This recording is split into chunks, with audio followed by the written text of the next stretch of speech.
The Frenzy Auto Shotgun is the king of zero builds, but you should use it as little as possible. Sounds dumb? Let me explain. I come from a different Battle Royale where I stood on top of the leaderboards literally for years, recently switched to Fortnite and started to dive deep into Fortnite to explore the best strategies and best ways to play each weapon. For this, I already made many videos analyzing each weapon of Chapter 5, and now I'm doing a 3-part series on the shotguns. This is part 2, and today is all about the Frenzy Auto Shotgun. We will talk about 1. The base weapon, 2. The best loadout, 3. Ideal attachments, 4. Compared versus the pump shotgun, before we hop into strategy, where I explain why you should play the auto shotgun as little as possible.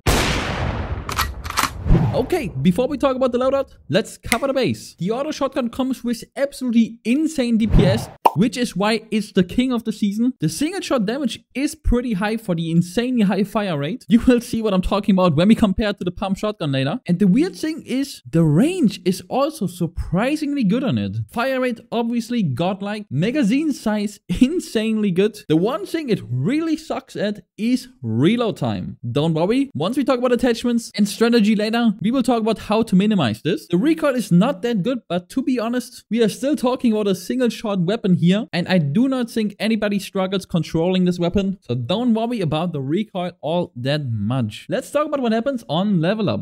DPS of course goes up by increasing damage on mid-range and damage on long range. Makes sense, it's the same thing for every weapon. Structure damage also going up quite a lot for my build players here. Also super important, the reload time does go down, as well as the vertical recoil. So if you do struggle with the recoil on low rarity, this will at least get better quite a lot. And yeah, let's continue right away. Let's talk about the perfect loadout before I tell you the attachments that you will need to maximize the impact of the auto shotgun. Okay, so close range, obviously, we are going to be using the auto shotgun. I mean, it's an auto shotgun loadout build. A loadout build, auto shotgun video. TSK moment. Guys, we have plenty, and I honestly mean plenty, of mid-range options. Kinda shows how well balanced this season actually is. Let's quickly talk about the best ones. Pistol, insanely underrated.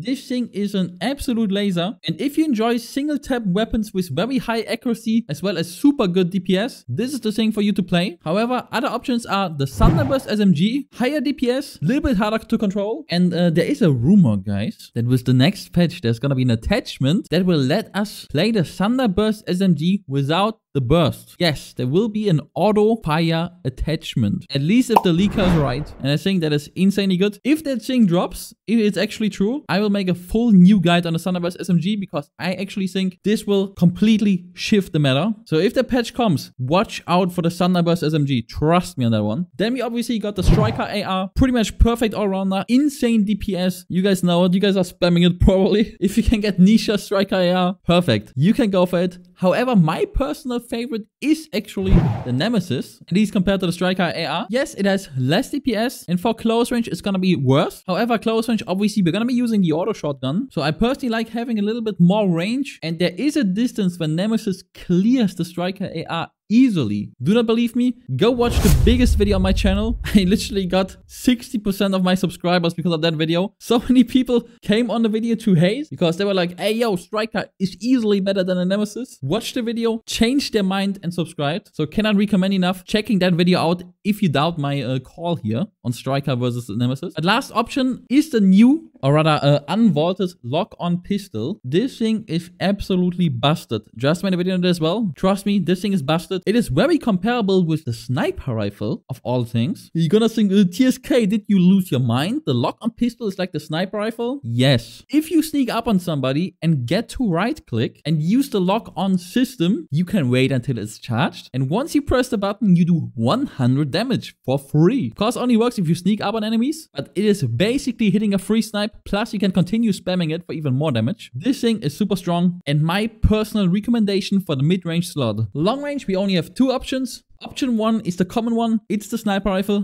God tier weapon this season. You can never go wrong going sniper rifle. Don't think I need to say much. Got an in-depth sniping guide, of course, on my channel as well, if you want to see that. But the other option, guys, is the Enforcer AR. Said it in my other guides, but for the new people here, guys, listen. Enforcer AR has the advantage over sniper rifle that it does more DPS. If you haven't already, try to build it into a sniper rifle with 4x scope, muzzle brake, vertical grip, and drum mag. Single fire it, do not hold down auto fire, okay, never. And very quickly, because we don't have time for this guide, you know this basic play where you snipe somebody, shockwave grenade yourself onto him, and then finish him off with the auto shotgun? The Enforcer AR is better at this play. This play only happens if you don't hit the headshot, meaning you do 110 to 120 damage. With the Enforcer AR, you will do more. Most of the time, you will hit them for 150 damage before you're pushing with the shockwave grenade, making the kill easier. This means you play Enforcer AR for consistency and Sniper Rifle for swag, because you can, of course, one-shot somebody, but you can also completely miss. So if you like consistency, Enforcer AR. If you just like the Sniper Rifle, go Sniper. There's no wrong choice between those two. Let's talk shields and movement. Flowberry Fizz is your best choice for the auto shotgun. Not only is it insanely good shield, since it's basically two big shields, but you can use them however you want. If you're 85 shield, you can just use 15. You'll have 85 left, but you would only have 50 left if you had two big shields. Because of course, you cannot keep the rest of the shield that you don't use on big shields. Plus, you obviously get the insane movement, which is best paired with the auto shotgun. Imagine the following. You are around the corner, you know an enemy is right next to the next wall. You use Flowberry Fizz just briefly, go around the corner, shoot once, jump, and they will not see this movement coming, and you will get 3 to 4 shots in the air on this guy, winning you almost every fight. Honestly, if you really enjoy playing auto shotgun, there is no way around Flowberry Fizz if you can find it. Yes, big shields are good. Yes, blue fish is good. Medkits are fine too if you have 3 or more medallions. But trust me, Flowberry Fizz is your friend here. Movement, we only have 2 options: Grapple Blade or Shockwave Grenades. Simple answer again, Grapple Blade if you want consistency, Shockwave Grenades if you want supreme movement. Yes, the movement is better on Shockwave Grenades, but of course it does run out. If you find yourself running out of Shockwave Grenades consistently, go for the Grapple Blade, because having quote-unquote bad movement, to be honest, Grapple Blade movement isn't even bad, pretty good, is leagues above having no movement at all. You guys know it. Plus point again for the Shockwave Grenade is though, it combos perfectly with Flowberry Fizz, because if you combine them, you can get a super jump. Watch out my latest video on 9 advanced tips and tricks to learn more on this, can really recommend. But let's move on to the third point, attachment. Don't forget, after this, we will compare the auto shotgun with the pump and actually do even more, but we'll get to it in a moment. Okay, attachments. As a sight, you want either the red eye sight, the hollow, or no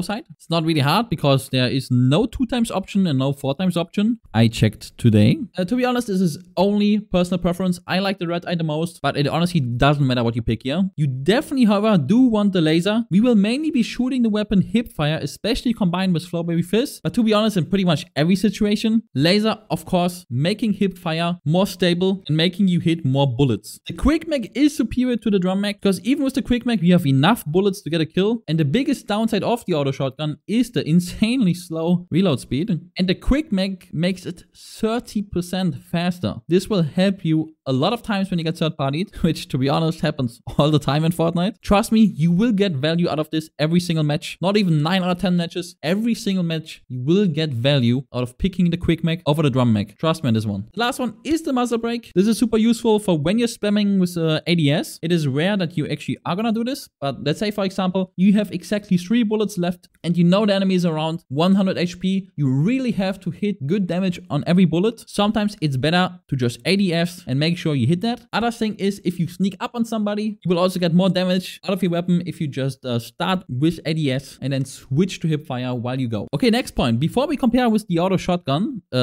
before we compare the auto shotgun with the pump shotgun, GSK moment number 2. Let's actually compare the legendary auto shotgun with attachments versus the mythical auto shotgun. Okay, this is the one thing I really wanted to talk about in this video. Okay, first up, let's look at the stats. You will see that the mythic only does 7.5 DPS more than a legendary. Percentage-wise, that is absolutely nothing. We are talking about 195 DPS versus 187.5 DPS. That's really nothing. We got 3 damage more on close range, 0.24 on mid range, and 0.12 on long range. That's nothing. Reload speed goes down by 0.23. And as I said, reload time is super useful. Talking about that in a moment. And vertical recoil goes down as well. But as we said earlier, this doesn't really matter. Okay, guys, hear me out, hear me out. Of course, you cannot change the attachment on mythical weapons, but you can on a legendary. So what's better, a legendary with the right attachments or the mythic with its set attachments that it actually comes with? So what are those even? It comes with the muzzle brake, the vertical grip, a red eye sight, and a drum mag. However, as we just said, while yes, we want the muzzle brake and the red eye sight, the other two attachments are different. We want a laser, but we're getting a vertical grip, meaning we actually do more damage with hipfire on the legendary than with the mythical. And it's actually more damage than we get with the upgrade, meaning the legendary in most cases does more damage than the mythic. On top of that, as we just said, we want reload speed. And yes, I just said that upgrading it lowers the reload speed by 0.23 seconds from 4.23 to 4 seconds. Getting the quick mag instead of the mythical upgrade lowers it down to 3.33 seconds, meaning we get over half a second faster reload as well. Yes, vertical recoil way better on the mythic than on the legendary. You get 0.2 just by leveling up. On top, you also get that vertical grip, but this doesn't matter. All we care about is damage and reload. And for both, the legendary is supreme to the mythic. And I honestly believe this is something almost nobody knows. The legendary auto shotgun is superior to the mythic. I didn't know as well before I really dived deep into the sheets here and played around a lot with it. So if you do get the legendary, play it over the mythic. Okay, let's compare to the pump shotgun quickly, because this video is kind of getting long. Let's push this, let's push this. Let's take a look at white versus white and then legendary versus mythic pump, okay? First up, DPS, we got triple the damage almost. That is absolutely insane, of course. And the main reason why everybody in zero build is kind of playing the auto shotgun over the pump. But let's continue. Damage is on the side of the pump, but is it really, guys? The effective range of the auto shotgun is almost double of the pump, which makes zero sense to me. I feel like the single shot pump should have more range than the auto shotgun. Please let me know if you disagree with this, but just like from a feeling standpoint, I'm like, hey, yo, the pump is this one-shot weapon, right? I just feel like it should have more range. I don't know. Fire rate obviously on the side of the auto by a lot, more than triple. Magazine size as well, and even reload speed in theory, but like in practice, you reload 1 bullet at a time on the pump shotgun, which actually makes it reload, let's say, 3 bullets way faster. So the pump actually has an advantage on third-party situations for sure. Recoil, insane advantage on the auto shotgun, but it doesn't matter at all since the attack speed is so slow on the pump that by the time if your next bullet ready, it has completely reset. No question there. Let's take a look at legendary auto versus mythic pump. Nothing really changes here. Only thing we really want to take a look at is the damage. And here, to be fair, the pump shotgun single shot advantage goes a little bit higher. But in almost all situations, guys, you will enjoy playing the auto shotgun over the pump in zero build for sure. I know in build it's different, where you only have like a brief moment between edits to take a shot. I actually recommend the pump. But for zero build, the auto shotgun is king. There is actually one situation where the pump is better than the auto shotgun even in zero build. And that has something to do with a strat where you absolutely abuse cars. Basically, you shoot it once, hop in the car, wait for reload, or rather for the fire rate to reset, sorry, hop back out, shoot once, and repeat. I did a full video on the pump shotgun, which is of course the first one of this series. Highly recommended. If you enjoy playing pump, which I know many people actually enjoy playing the pump over the auto shotgun, might be worth checking that one out. Alright, most important section of the video, strategy, guys. As I said, your goal is to use the auto shotgun as little as possible. But first, let's talk drops. Yes, I said legendary is better than mythic. However, it's really hard to find one.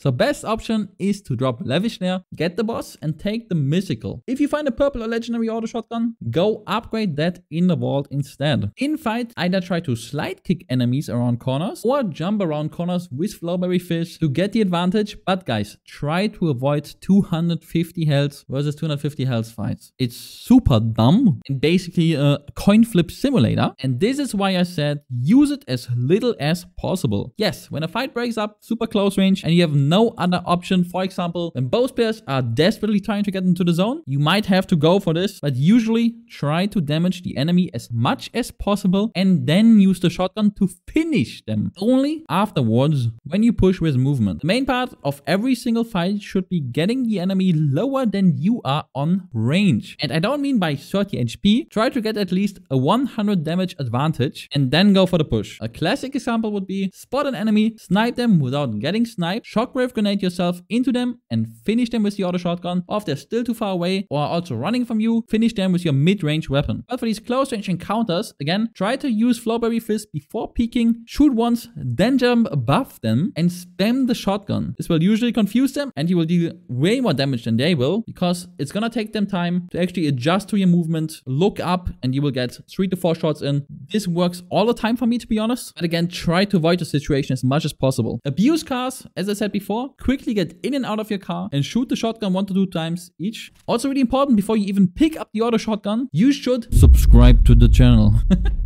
I'm still a super small channel and have a big goal to grow, of course, looking at the 2K sub goal at the moment. Yes, I'm that small. Yes, you guys keep commenting it, saying that you can't believe it, but yes, I'm a super small channel and I would absolutely love to change that. If you learned something or appreciate the effort I put into this video, or best case, you want to see part 3 of the shotgun series, or future guides on the new patch and much more, yes, I would really appreciate if you sub to the channel. Also, if you want to help me, you can like the video because the algorithm really likes it. Or now, since a couple days, it's possible to become a member. You will get access to my YouTube diary, which is something I'm gonna upload every week, as well as emotes, badges, you know the deal. But this is mainly for people that really wanna support me as a creator. And yeah, thank you so much for all the people that already became member. This means the world to me, man. Honestly, it's crazy. And I'm glad you're enjoying the diary as well. First episode is out, of course. More to come. But yeah, okay, enough of that. Part 3 of the shotgun series is coming. It will be the grand finale. Actually insane video. And yeah, it's coming soon with a bang. You do not want to miss it.